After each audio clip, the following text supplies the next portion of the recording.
following podcast is brought to you exclusively by the Rad Rob Radio Network.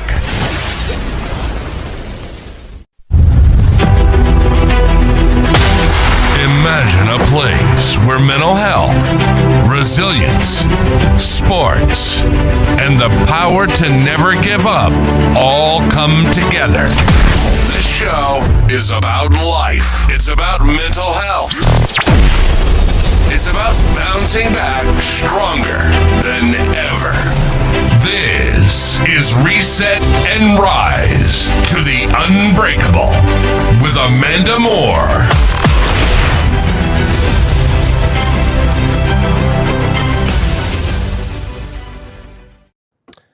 Hey guys, welcome back to Reset and Rise to the Unbreakable with Amanda Moore. I'm your host, Rob Francois. This is episode number 16, and I'm here with my friend, Amanda Moore. I'm so sorry for not being here last week. My daughter thanks you, by the way. We had a great time, but I apologize. It won't happen again. You're okay. We just had people that missed your voice. You have a great radio voice. I do have an interface for radio. That's what I've been told. So. Yeah, and then the commentary between you and I is always interesting sometimes. Very true. Very true. But I'm glad to be back. I'm glad to see you, and I'm happy to have our guest here this week. Yeah. We talked about me going through lens therapy, and I believe what they do is similar. But what made you reach out to them? Was it because of our chat about brain mapping and all that? Yeah, absolutely. I reached out to them. It's kind of weird. Sometimes we have conversations and then I'll have like a moment, like an aha moment of like, oh my gosh, I know somebody who does that. Or I know somebody who knows somebody. Paula actually and Carl owned Anytime Fitness in Twin, where I used to work out at. And so I knew that Paula had suffered from anxiety and depression for several years, like 16 plus years. Because we had in-depth conversations at the gym about it. There were times that I was suffering from anxiety and depression as well. And my PTSD, and I got to know her pretty well as well. And so we would share some of our highs and lows. And then we went several months without seeing each other. And then I ran into her at the gym when I was doing a copious amount of spinning, like hours. I would be there 3 or 4 hours spinning. And she would come in and she's like, "You're still here?" So I reached out to her via Facebook after me and you had talked about your lens therapy, because I remember her saying that her husband was getting into some neurofeedback, and he's helped with counseling before. So anyways, I thought they'd be great to have on the show. I did not even know this was a thing. And I did some research today, and I've been looking at it the last few months anyways. And it's very interesting. The statistics on it, there's still a lot of research to be done on it. But I'm sure Carl will be able to fill us in. And then Paula has some very personal stories she can use to generate some interest in it, along with success stories of her own. So I'm excited to chat with them and see what it's all about and see if it's something I might be interested in trying, and then coming back at a later time and letting our audience know how it works. So. All right, well, let's not waste any more time. Let's welcome Paula Weeks along with her husband from Evolve Neurofeedback. Good evening, you everybody. guys went sideways. Oh, no, again. There we go. We're good. I'm not sure what that's all about. You're good. Technology. Well, thank you guys for joining us. We appreciate you being here. Yeah. Thanks for having us. Thank you for having us. Yeah. Yeah. So you guys, I know in the email that you guys sent us, Carl worked in the field of counseling prior to this, correct? That's correct. Yep. Okay. So how long have you been, let me go back a little bit. When did you start getting interested in neurofeedback, and then going down the pipeline of getting certifications for that? Sure. I had known about neurofeedback several years prior to me getting really interested in it, but I didn't know a lot about it. I think I knew pretty much what most people know, that the word neurofeedback, but not exactly what it was, until Paula started down that road, because we tried other mental health related treatments like medication and counseling, and a lot of her own hard work of just trying to overcome those mental health problems that she had. But over time, when I started to see the changes that she was exhibiting outwardly, I started doing a little more research. And then when it became apparent that this was different, she was different, I was getting my wife back, her mental health battles weren't the same depth that she was battling before. It was pretty quick for me to say, okay, I'm not just gonna do research. I'm gonna transform my career and I'm gonna change completely because nothing else had worked. And there's not a lot of solid neurofeedback neurotherapists or therapists who really understand the science behind it, take it seriously, do brain mapping to understand what the real problems are. And so once I kind of made that decision, I was all in. So can you walk us through, for those of us that don't understand, what neurofeedback actually is? Yes. So neurofeedback is the process of understanding not only how your brain is communicating with itself, but being able to identify the markers, the frequencies, the sequences that your brain communicates with neurologically, which ones are dysfunctional, what is happening with those neural pathways that aren't firing properly, and then ultimately changing it, teaching the brain how to be balanced and in rhythm like it's supposed to be, so that they can feel better. Okay. So how does your neurofeedback approach differ from like other, I guess, brain training or biofeedback methods that are out there? So the biggest piece of the puzzle is the brain mapping. If we don't understand what the underlying root cause of the problem is, we're a lot less likely to make effective long-term change for patients. So one, doing a brain map and understanding the locations of the brain, the frequencies that are a problem, the sequencing of the brain. If we understand that, that's a big piece of the puzzle. And there are a lot of clinicians that treat doing neurofeedback based upon a manual that says, well, most people who exhibit, anxiety or depression, we treat in these parts of the brain with these frequency sequences. But to me, there's a slight edge of unethicalness that comes with that. If we have the testing available, why are we pushing buttons and manipulating brainwave activity when we could just identify what the issues are before we start any sort of training or treatment? Have you seen people come to, I guess, two-part question, what mental health issues do you most commonly treat at Evolve Neurofeedback? And then two, have you seen patients come to you, like if I were to come to you, I'm currently on Wellbutrin for anxiety and depression. Have you had patients that come to you that are currently on medication, you've seen them come off the medication and actually do profoundly better with neurofeedback versus medication? Yes. I can't give you an accurate percentage, but most patients who come in that are currently on medication, we are able to wean down the dosage or completely get them off of most of their medications.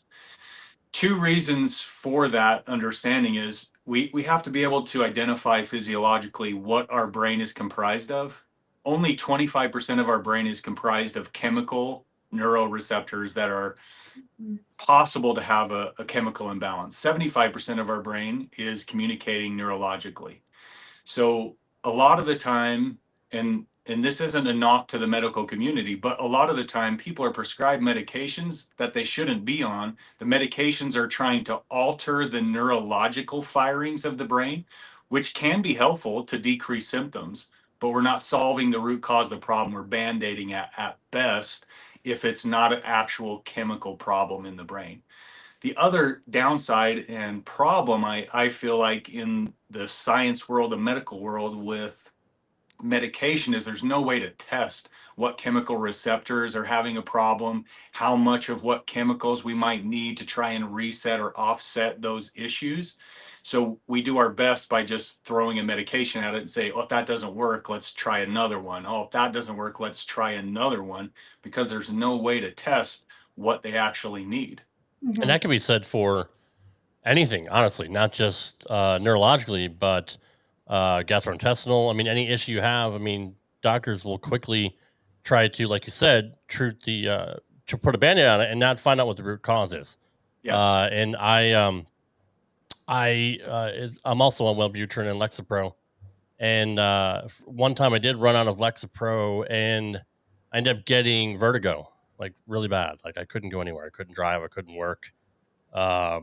It just completely threw off my balance and all that, and I kept hearing like whooshing noise in my ears. I mean, it was really, really bad. And as soon as I started taking it, right, it was gone, like almost instantly gone. And that's why they tell you not to just quit cold turkey or stop taking your meds, because it does do a lot of damage to you. So I'm glad you brought that up, because people do try to put a band-aid on it and not find out what the root cause is. Mm-hmm. And that's what we strive for at Evolve Neurofeedback not to be a part of. We want to understand what the issues are. If it's not neurological, then we'll make, other referrals to other places to look at, blood work and blood testing before we go down that road. But if it is neurological, then we can identify it, understand it, and help walk them through what we can do to possibly and most likely change it. Now, I know you guys said you deal with, typically neurofeedback helps patients that have ADHD, PTSD, anxiety, depression. Do you deal with patients as well that deal with insomnia? Yeah, so I would say that sleep-related disorders, problems, or dysfunctions, there's a varying myriad of those issues. You can't just lump it all into one, but sleep is probably the number one thing that I do treat, because most people who have a mental health diagnosis, especially when it comes to PTSD, anxiety, depression, schizophrenia, those types of things, they don't sleep well by nature. They're always worried. Their brain is what we call racing brain. It's always going. They're always worried and stressed, and they can't turn it off when it's time to go to bed. They physically have to be exhausted before they can turn it off and go to sleep. So if we can alter their sleep hygiene a little bit and improve their overall brain function so that they can turn it off and be able to go to sleep, we inherently see small changes in the mental health side of things, just as a byproduct of their brain physically being able to, I call it the 3 R's: rest, relaxation, and rejuvenation. That's what our brain needs every single night. And if we're not getting it, it exacerbates and makes those issues bigger in their life, because they can't physically go through the day unchecked without really being worried or distraught about their mental health if they're tired all day every day, if they never get that rest and rejuvenation that they need. I liken it unto our world that we live in, cell phones and computers. If we only get a 50% charge on our cell phone every night, we're not going to have a cell phone all day to be able to make contacts and follow up and conduct business like we are so accustomed to now. It's the same thing with your brain. If you're not shutting it down and getting the rest that you need, it is going to make those mental health related issues bigger. So yeah, we see people with insomnia and sleep disorders and just general sleep problems very frequently. Well, and I can attest to the fact that being on medication versus off medication on nights that I would not sleep. And I would say this past summer, I went 2 whole days without sleeping. It was probably 46 hours before I actually fell asleep. And those were the worst 46 hours of my life. I had extreme anxiety, depression. I thought everything was negative. Everything was out to get me. Everything was terrible in life. And I just thought I just suffocated myself in the negativity. And then once I finally slept, I woke up and I felt refreshed. And I'm like, it should not take 2 full nights of me not sleeping for me to feel this good. And it was weird, because when I woke up, I felt instantly like this instant gratification of feeling less anxiety, less panic, less depressed, less defeated. And it's amazing that what lack of sleep can do to your brain, because there's even with my job, I'm up at 2:30 in the morning, and I'm, already at work by 3:34 in the morning. And then I'm off by 12 to 2 in the afternoon. But by the time I get home, I'm running errands and doing all these things. And so I don't give myself a chance for my brain to stop. But the worst part about my job is I drive from stop to stop, and I'm by myself all day long. And the only people I talk to are people I see in the grocery store. So I have all this additional extra time for my brain to think. Yeah. So on the nights that I don't actually get good sleep, I have more anxiety on those days at work alone, and not just about work, but about everything than I do on the days I actually get good sleep. And I can tell you honestly, I've tried melatonin for sleep, and that has not been, it's been helpful and it hasn't. There's days I wake up and I'm extra groggy, and there's days I wake up and I just want to sleep more. I don't want to really even function. So I totally can back the fact that medications, I feel like, yes, the doctors sometimes push them on you. I went through 8 different types of medications to finally find one that works. Does it actually work? There's times I wonder if it's more like a placebo effect that I'm taking it, so I naturally think it's working. And then there's other times I'm like, yes, this is working because I can see this is a huge difference after a month of taking it. But that's why I would be interested in chatting with you more on actually coming to your business and trying it out for myself, so I can give an honest feedback to our listeners on how neurofeedback works and how it would work for me. So with that being said, I know Paula and I have had conversations before about anxiety and depression, and we kind of had a lot of similarities there, and we had a couple deep, in-depth conversations about things. So Paula, when you were dealing with depression, anxiety, and you said you dealt with it for 16 plus years, which is pretty much in the same facet of where I'm at with things. What led you to finally say, like, I can't do the medications and the doctor visits and do the counseling anymore, I need to try something else? What led you to neurofeedback? Well, I mean, just like you said, you go through so many different counseling sessions and medication changes.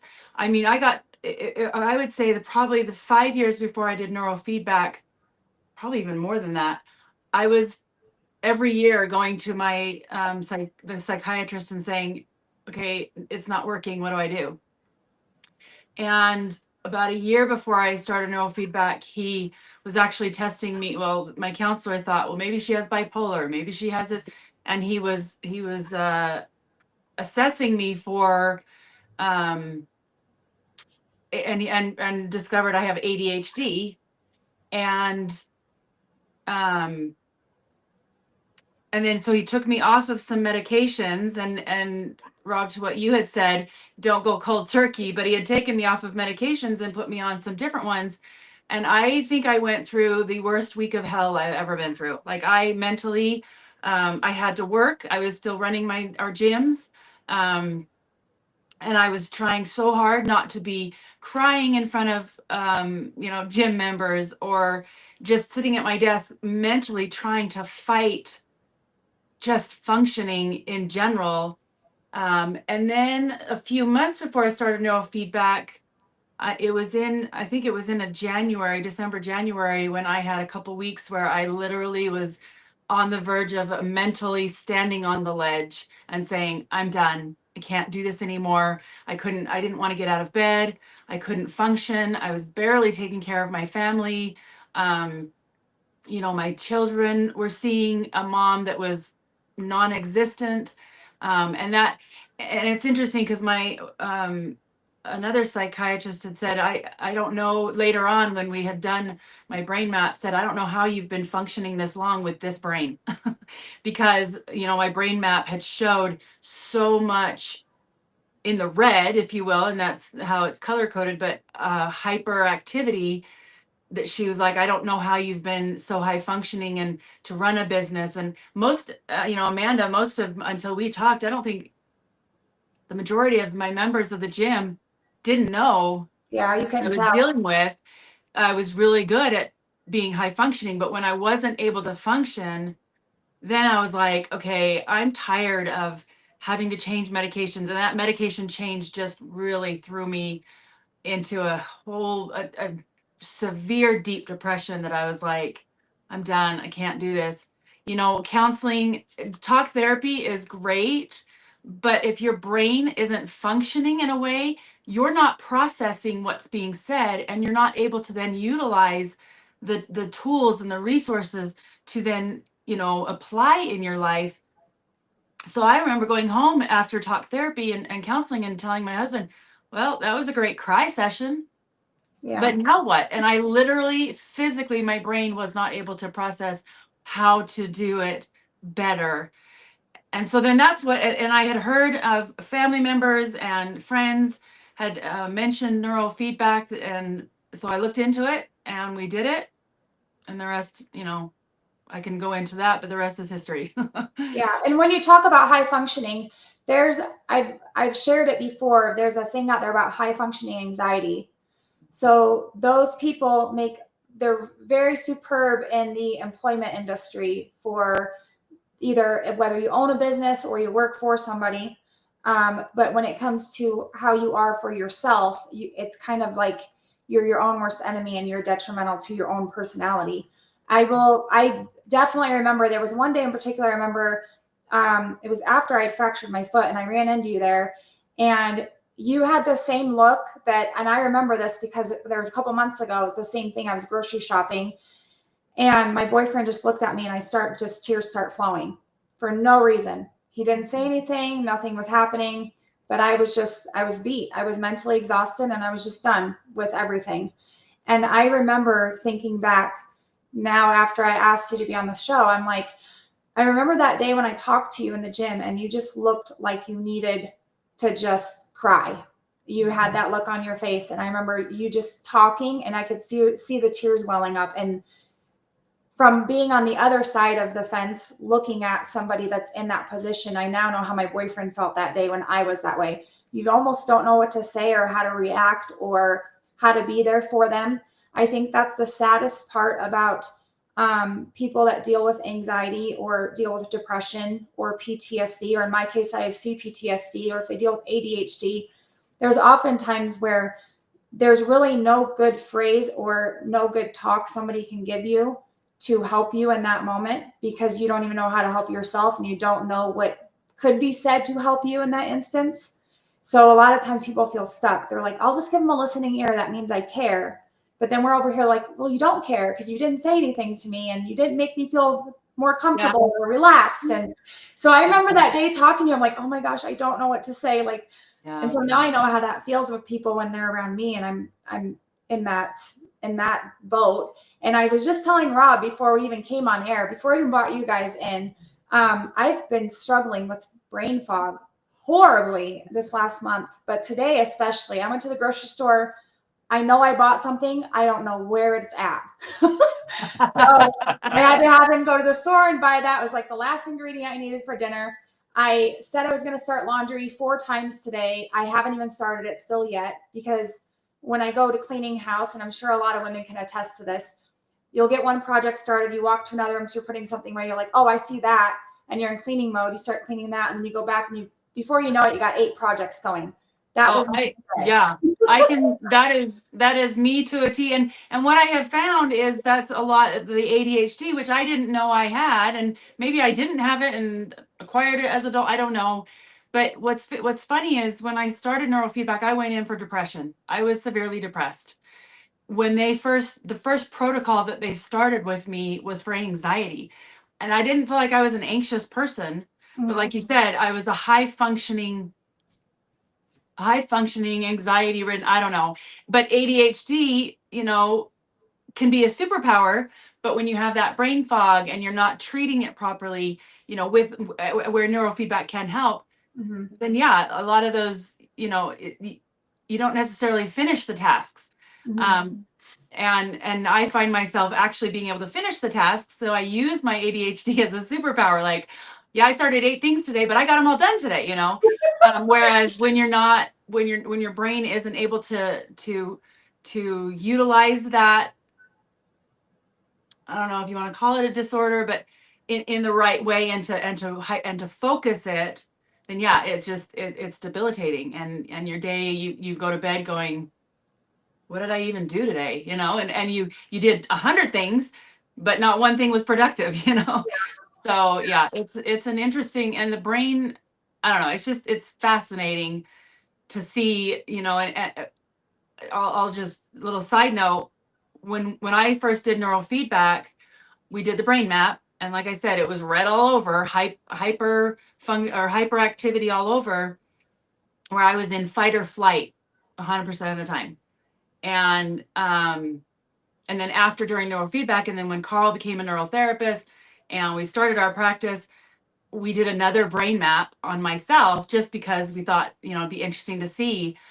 And the difference is like night and day. And it's crazy because we can show you like scientifically a before and after. Most people don't do a before and after because of the cost, and it's not necessary. If you're feeling good and you're moving, functioning in life, and that's, and we see the numbers as we do the treatments, you don't need to do a second one. But it's fun that we were able to do that and show people like, this is a before and after. It's like, the egg in the frying pan, brain on drugs and not. Anyway, so it's just fascinating the way it's, and I joke that I'm 5 years clean Well, from depression. So Carl, I have a question for you. Yeah. When I have been to the doctor and I try to explain to them, I know I have depression, this is not anxiety. Mhm. They always want to treat me for anxiety because I have been known to come out and say, I have anxiety. I'm having anxiety. I'm experiencing anxiety. And a few episodes ago, we had Victoria Reynolds on the show. She's an author, and she was talking about looking at your anxiety as I don't have anxiety. I'm experiencing anxiety, because saying I have anxiety is like you're living with it every day of every moment, like you're self-diagnosing yourself that day that you have anxiety. So when I go to the doctor, I finally got them to realize, like, it's not just anxiety. I am depressed. My anxiety, I know I have because I'm constantly worrying about everybody and everything, and if I'm good enough, and if I'm doing this good enough, and if so-and-so's taken care of. But the depression is different when you feel like a severe lack of hopelessness with life and everything, and nothing can change it. And you just stay stuck until you find that one thing. There was one day where I woke up and I'm like, kind of like you, Paul, I'm like, I cannot do this anymore. I've gained weight. And this was a while back, but it's like, I've gained weight. I'm not taking care of myself. I'm not eating right. I'm drinking alcohol more than I would normally at all. I don't care to do anything. I'm giving my bare minimum at work. I just had a lack of motivation and interest in so many things until one day I woke up and I'm like, this is enough. This is not me. I don't feel good this way. I'm pushing people out of my life. I'm not being myself. And I finally took it upon myself to go to the doctor and get help. But I'm just curious, when you go to the doctor, a lot of times they misdiagnose people a lot. And I'm not talking about just mental health illnesses. It's a lot of things that they misdiagnose. That's how I ended up with cancer, because they misdiagnosed something and it turned out to be something they didn't think it was. So with neurofeedback, when you go there, are you guys able to diagnose, say, mental health illnesses or things that are going on with somebody that would be a little bit more poignant than if you go to the doctors and they're just trying to, a lot of times the doctors are there just to treat, bill you, give you some kind of reprieve, and move on to the next one. Feels like they're hurting, like pushing cattle through. That's what I always joke. And it's not nice to say, but that's what it feels like, because if you can't sit and have an honest conversation with them, then how are they going to know what to diagnose you with or what medication to put you on? Which is why so many of us go through so many medication protocols before we find the right thing. Yeah. So with neurofeedback, I'm just interested because I couldn't really find any research on it as to whether it's able to diagnose somebody with what they actually are dealing with. Yeah, so in the same vein of insurances are not required to cover it, so they don't. Okay. It's still considered an experimental treatment, even though neurofeedback's been around 65 plus years. It's not experimental. They do not allow in Idaho a mental health diagnosis to be given based upon a EEG or a brain map. But I tell people all the time, I really don't care what the diagnoses are. The diagnoses help me identify how a patient is feeling. And that's what's important to me. It's not the diagnosis or the label, because most of the time those things aren't helpful. They're actually detrimental to the person. Like you alluded to, like, I have anxiety. Every day I'm just convincing myself I have anxiety. I might feel anxious in moments, but the diagnoses themselves mean very little, except that they tell me how the patient is feeling. The brain map tells me everything. Okay. So sorry, I was thinking of a question. Earlier today, I did read something that says there's over 70 years of research into neurofeedback. Mm-hmm. So that is an accurate statement. The fact that insurance won't cover it that kind of baffles me, or even a percentage of it. Yeah. It seems like to me, and the insurance world is crazy anyways, but it seems like to me they don't want to cover things that might actually help patients without giving prescriptions. You got it. The winner. Yeah. There's no business model in solving a problem for somebody that they don't have to come back to you. And I'm not saying all doctors are this way, or every medical company or pharmacological company is this way, but by and large, the system is meant to keep you in it, not get you out of it. Yeah. And I know that sounds terrible to say, because I think most medical individuals are in it for much deeper, cleaner, ethical reasons than that, but they're practicing what they've been taught in school. They don't know any different, so that's just the model that they roll with. But I do believe that a lot of the time that's exactly what it is we're keeping a paying customer coming back, and that's why these pharmacology companies are billions and trillion-dollar companies, and they don't get that way if people get better. Yeah, exactly. So on your neurofeedback at Evolve Neurofeedback, are you more of a app-based delivery, structured clinical protocols, or like you've talked about the brain mapping? So everything I do is based upon the brain map. If the brain map doesn't support a physiological communication, neurological dysfunction in the brain, 98% of the time, we don't do just clinical protocols. However, we don't need to when we can identify the problem, the root cause, and then address those issues. Most of the time, we don't need to enter into the realm of clinical protocols where we then say, for 95% of people with anxiety, we can treat this frequency at this location, since the other things haven't worked that we've been able to identify in your brain map, or they have only given you a 30% reprieve rather than our targeted goal of something much greater than 50% is my personal clinical goal. Then we can look at clinical protocols that we know help the vast majority. But I like to think of our services as catered to a one-on-one individual clinical involved decision for just that person. It's not what happened and what worked best for the 10 people prior to you that had the same symptoms. It's what does your brain map paint the picture of, and what do we feel like clinically is the best option to help you, not what's helped everybody else. Okay. Yeah, I read the study that was talking about ADHD in particular.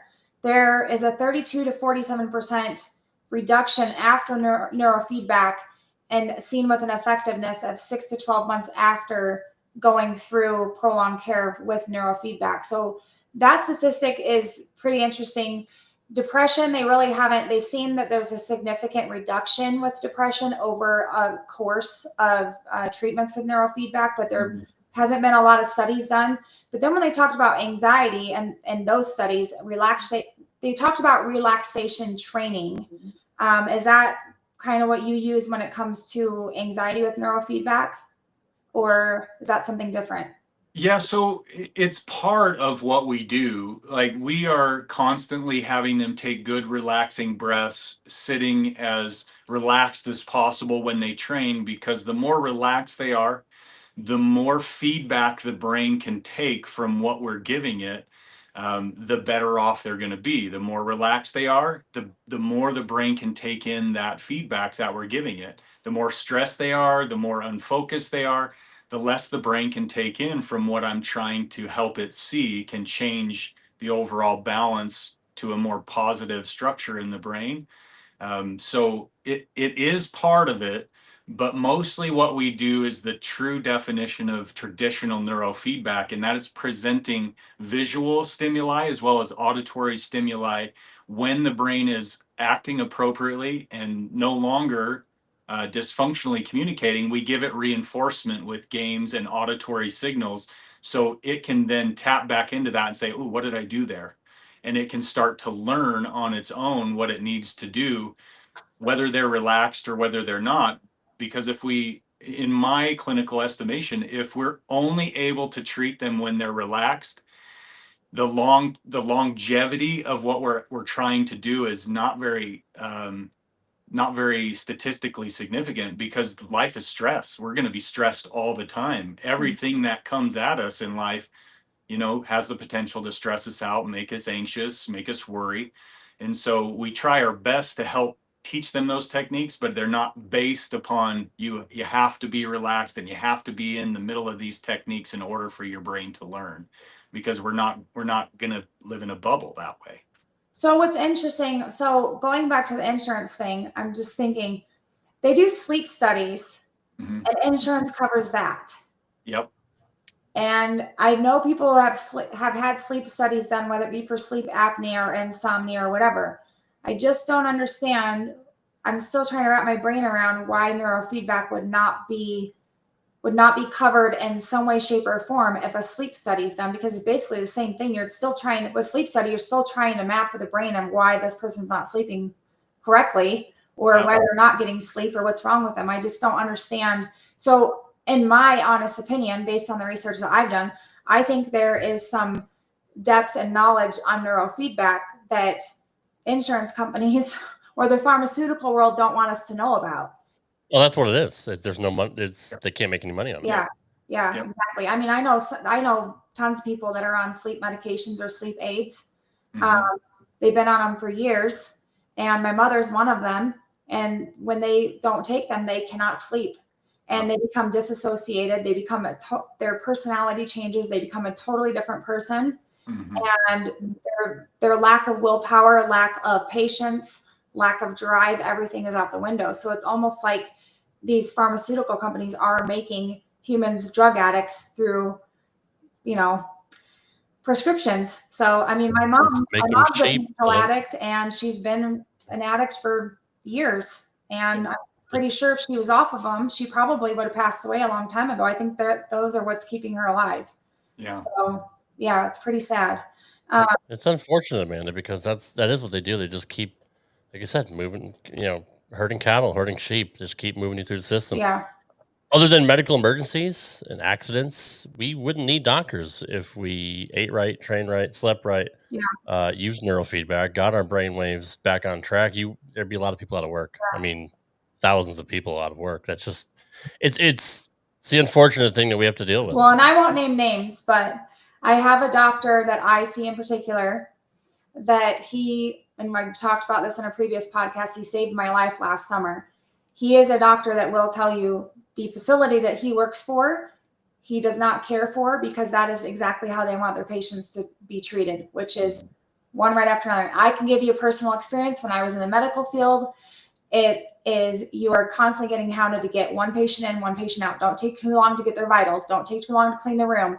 Like it's all about the bottom dollar of how many people they can get in and out at the end of the day. But my doctor in particular took extra time to make sure I was okay before I left his office that day, because I was so beside myself, and he took time to actually figure out what he could do to help me.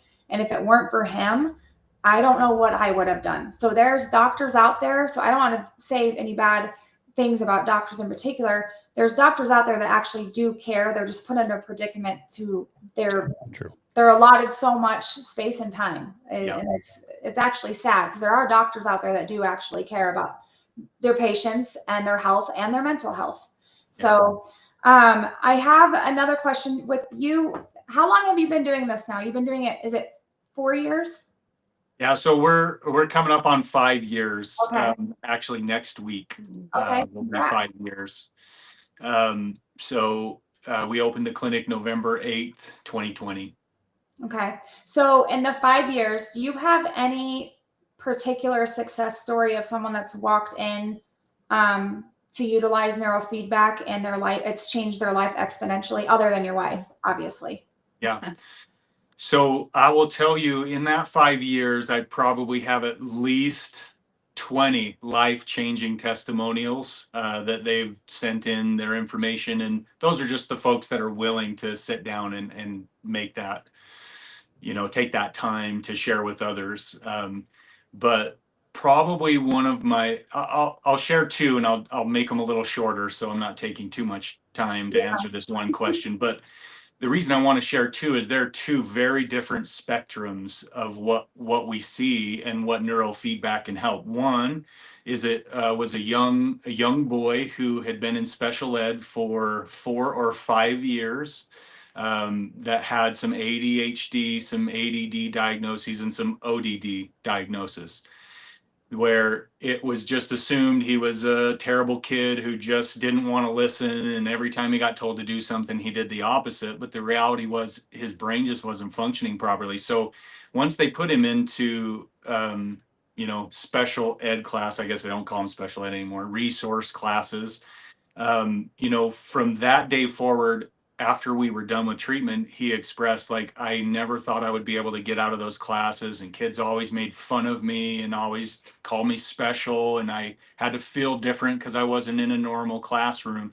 And after about 18 months of treatment, we were able to transition him the first part of the school year in his 7th grade year out of resource classes. We had gotten his learning abilities up to a specific level that were good. His reading levels improved from 3rd grade to where they should have been at 7th grade. And he was able to function and is currently still functioning in normal classroom situations, no longer in resource classes, where he'd been stuck there for a while. One of my favorite cases is someone who had been diagnosed with dissociative identity disorder through PTSD and some trafficking situations in their life. Multiple personalities, many. When I say many, I'm talking more than 20. Oh, wow. More than 20 parts and pieces trying to protect, her mental sanity. And the beautiful part, it obviously that patient took a lot longer to get her brain organized enough and back in balance where she could then live normally. But she is now back working full time in the mental health field.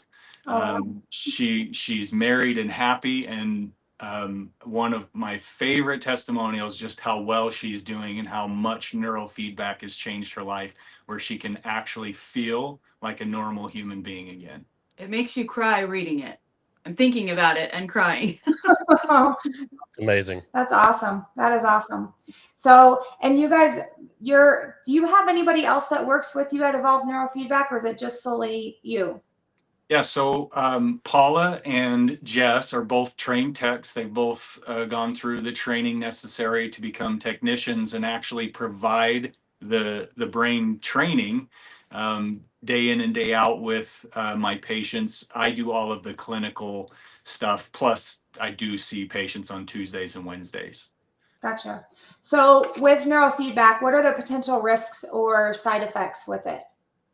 So this is the beautiful thing about neurofeedback. And I actually kind of want to go back to some of the statistics that you mentioned a few minutes ago. You had mentioned about neurofeedback decreasing around 45%, I believe you cited for depression. Do you know if those research studies were done based on traditional neurofeedback using brain mapping to drive the process? I do. Yeah, I do believe so. Okay. They, in the research, they had talked about brain mapping, and then they talked about remote neurofeedback, but they didn't see very much improvement with remote neurofeedback as much as they did the brain mapping and being one-on-one with somebody in person. So yes, that's where it came from. Yeah. So I actually have found, because of the lab that I use, the other professionals that I have as part of my team, our success rates are much higher than that 40 to 50%. They're 85 to 90% success rates. Okay. Wow. Because we have a brain map and because we understand not just the science, but the physiology of how to treat, why to treat, how long to treat those situations, our success rates are much, much higher than that. That's So awesome. I had that in the back of my mind as a question I wanted to ask you. You're good. And as I'm kind of spinning my wheels, what was your question? You're good. I just wanted to know the potential risks or side effects, because Yes. everything has potential risks and side effects. So I just want to know if neurofeedback had that as well. Yes. So the potential risks and side effects of neurofeedback are very small and they're very short-lived in comparison to other potential treatments and their side effects. The reason being is the brain map tells us where we have those issues, and we simply don't treat something that the brain map isn't identifying a problem that needs to be solved. So that's first and foremost. We're not guessing, we're not sticking needles in the voodoo doll trying to figure out what's happening. We know what the problem is, and we make clinically scientific based decisions to help move forward. So the symptoms that people generally feel are they can feel low level headaches for a couple hours after treatment. They can feel very groggy or tired, very fatigued. And these are different fatigue, tired, and groggy than you might feel any other time. When you wake up in the morning, you feel a little bit groggy. These are heavier and they are significant. Um, as well as sometimes I've had a couple patients be a little bit dizzy for a few minutes, but those symptoms generally only last for an hour to 4 hours after treatment.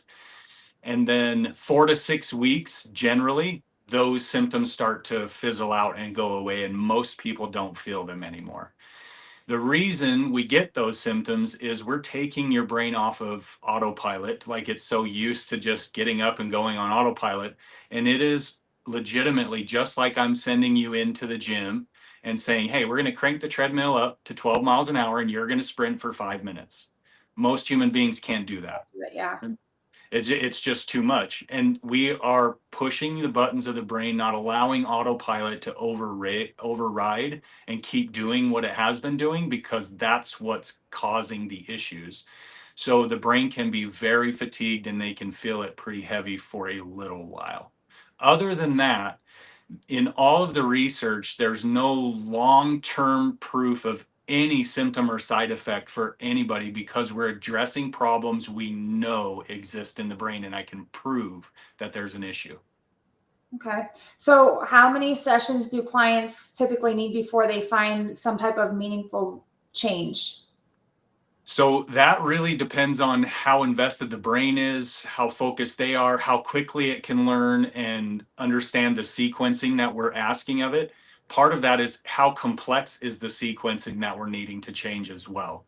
So there's a lot of little key pieces that would dictate that, but we've seen people from the very first session see change, but most people within the first 8 to 10 sessions will see small little changes that start to add up to something much bigger, that they start to feel and identify and know things are changing.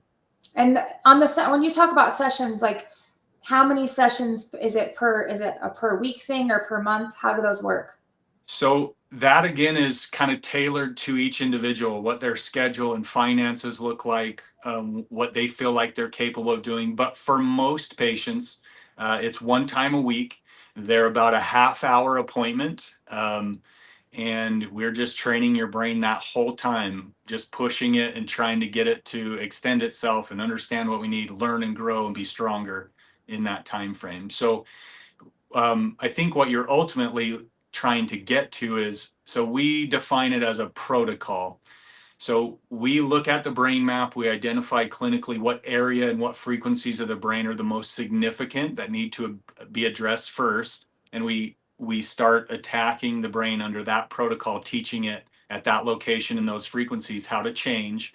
And generally speaking, each protocol is about 18 to 22 or 24 sessions, depending on the brain.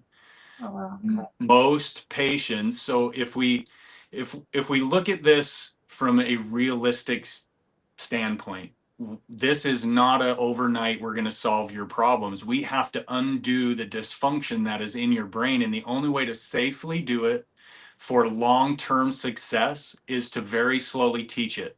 Just like teaching a dog how to sit, you're not going to do it in a month, you're not going to do it in 6 weeks. To reliably get that dog to sit every single time you say sit, it takes a lot of training and a lot of hands-on time and rapport and building for that to happen.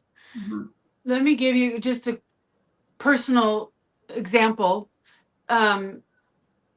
When I started neurofeedback, it was so bad and I just was not very patient. I was like, I've got to get this figured out because I'm done. For the first 4 months, I went twice a week. I believe they did 3 different protocols on me. And then the second 4 months, I did once a week. Had I gone once a week, it would have been a year process, right? Mhm. I have, so, and I was treated with anxiety and depression protocols. It, like I said, it has been 5.5, about 5.5 years since I've completed my program. And I have yet to need to go back for depression and anxiety. Now, having said that, I do have a protocol for ADHD. Okay. But yeah, so for me, it was 8 months, half of that pretty intense, twice a week, so that I could get things going. And then just to add to that, I noticed some small differences, but mine was more seasonal. And when the fall, which is my favorite time of year, when the fall hit, I started to decline, and then it was like, boom, I was gone in the winter. And I finished in September, and I told the technician that treated me, I said, I do feel better. I feel good, but I'm going to see what this winter does. And we were still skeptical. Like, okay, is this really something that's going to work? I said, I'll see you after the winter and I'll tell you how I'm doing. I have yet to have a depressive episode, even closely related to what I had before, since I've completed my neurofeedback. So that first winter afterwards, I went, okay, there is something to this, because I don't have depression. If I have anxiety, it's because I'm just a high functioning person, which is why my counselor thought I had bipolar. She's like, you've got all this energy, but you drop. And it wasn't that. It was just that I'm a high functioning anxiety person, I guess. Anyway, or the ADHD, whatever my superpower is, we'll go with it. But yeah, so after 8 months and then going through that first winter, it was like, I'm good. I'm good. So Is there anyone that's not suitable for or a candidate for neurofeedback? Until we get a brain map, I would say no. It's suitable for everyone until we have proof that there's nothing dysfunctional in the brain. Because the truth of the matter is, I've never seen a brain map that doesn't have even some small things that we could improve as far as helping someone, aging, have better cognition, or just feel better about themselves, or get their brain humming at a higher RPM where they can just deal and integrate into things differently. I would say no. Like, everyone could benefit from it, but if there's nothing significant happening in their lives, they generally don't come to see us. Yeah. Has neurofeedback been used for addicts? Yes, very successfully. In fact, I've seen quite a few veterans who have significant PTSD and sleep-related problems and mental health problems, who have turned to drugs and alcohol.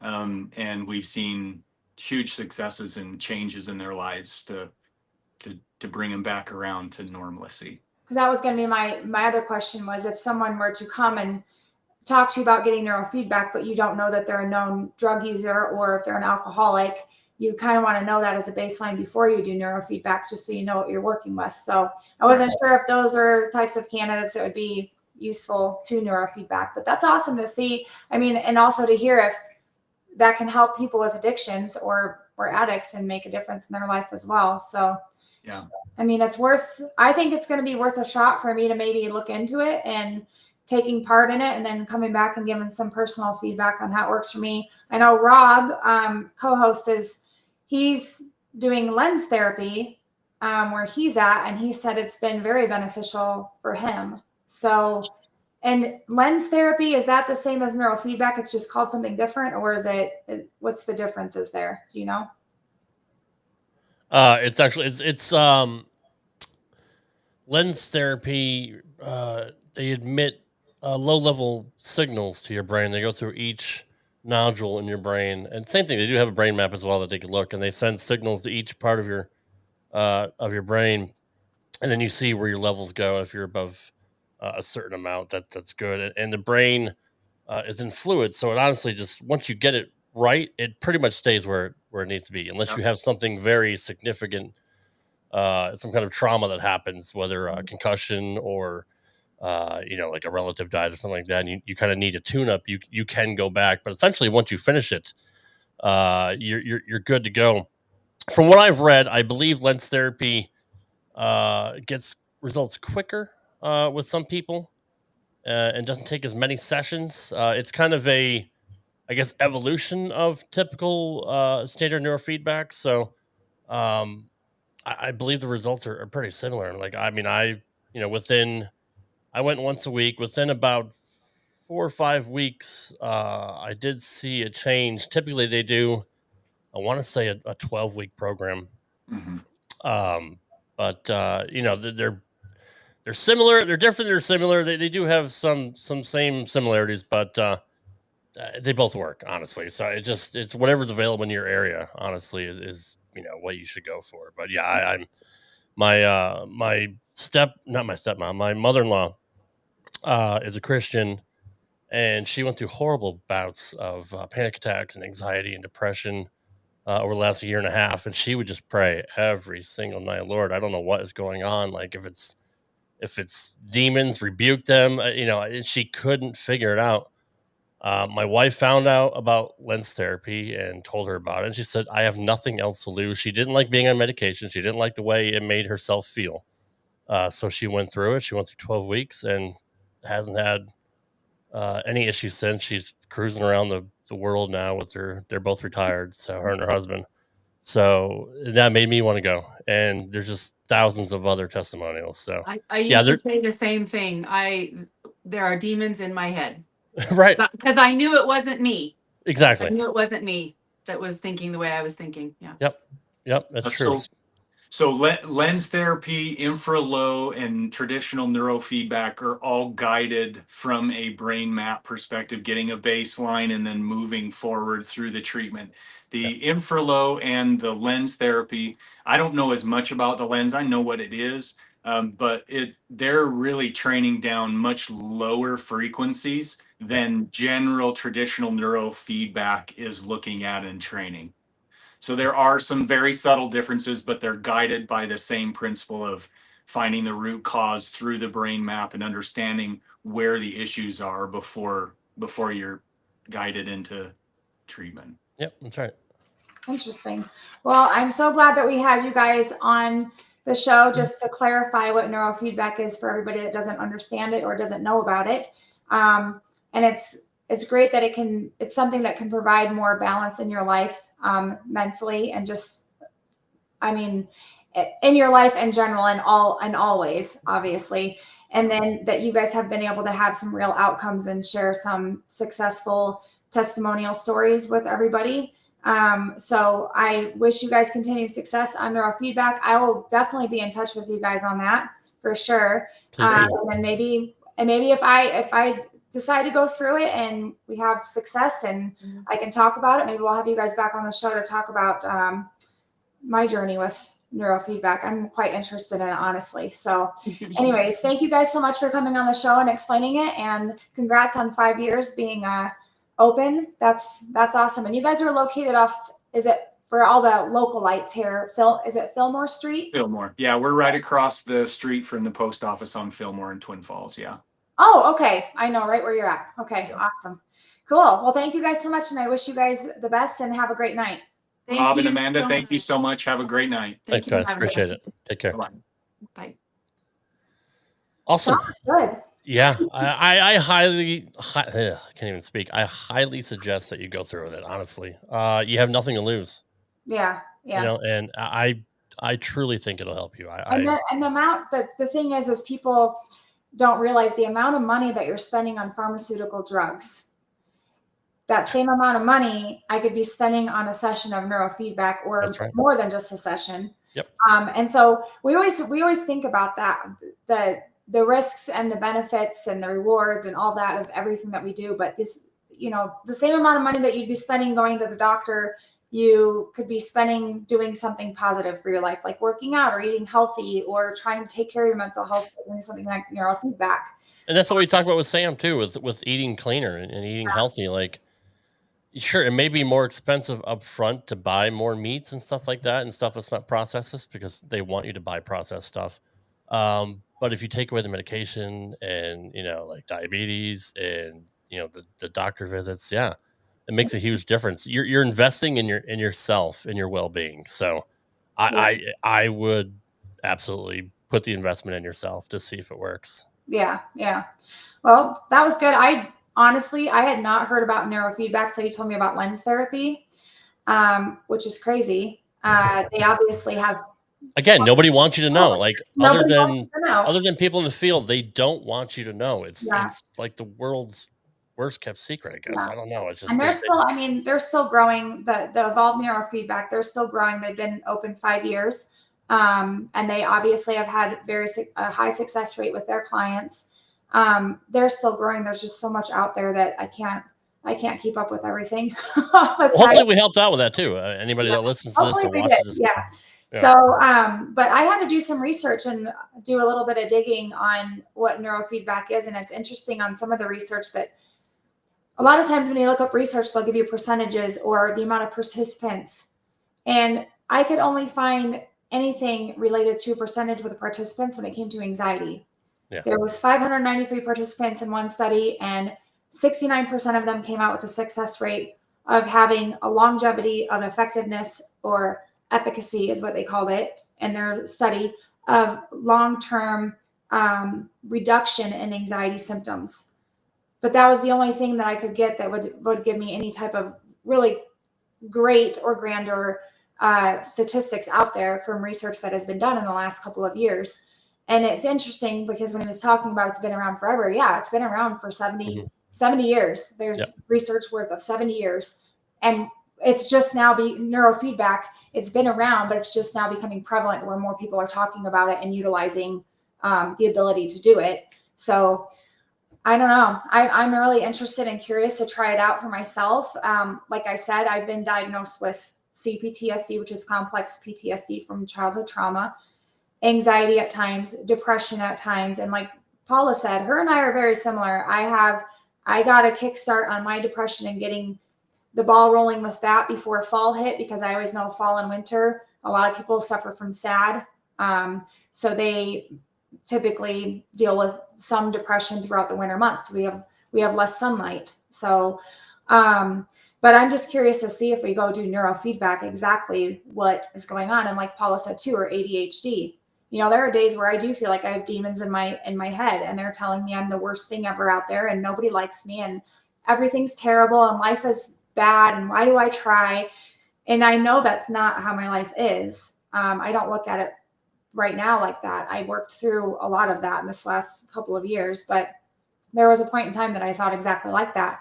But like I told you earlier, the brain fog I've been having for the last month and especially the last couple of weeks, that's a symptom and sign of ADHD. I do have high functioning anxiety, which is ADHD. Very, very good at work. I'm very, very good multitasker. I can hone in on a task, get it done. I listen to what I'm told. I'm very type A, want to be told what to do. You're very driven. Very driven. Yes. But it's very, very bad for me, because then you get to the point where you feel like you let people down, or did you do a good enough job? And then you want to be a perfectionist and you feel like nothing is ever good enough. You're always striving for something more. So, and I know there's several people in my life that live their life just like that. And my heart breaks for them, because it's so funny that what I deal with, I'm like, I can handle this. I've been dealing with this my whole life. And then I look at somebody else that's dealing with the same thing, and I just feel so bad for them, because I know exactly what they're thinking, what they're feeling, what they're going through. And it breaks my heart. Same thing with people with depression, that deal with depression in a significant manner. I've been there before.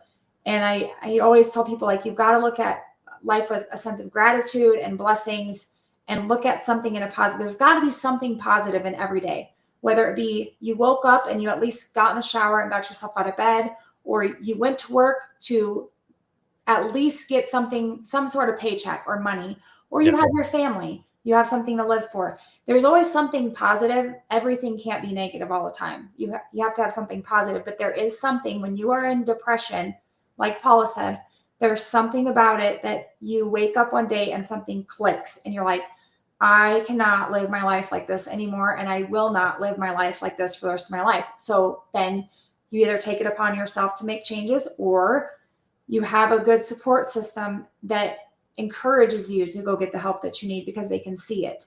And the worst thing ever is to see someone go through depression and you're trying to help them and they don't want to help themselves. I was with somebody that was like that for over a year, and it ruined a lot. And they did not want to get help.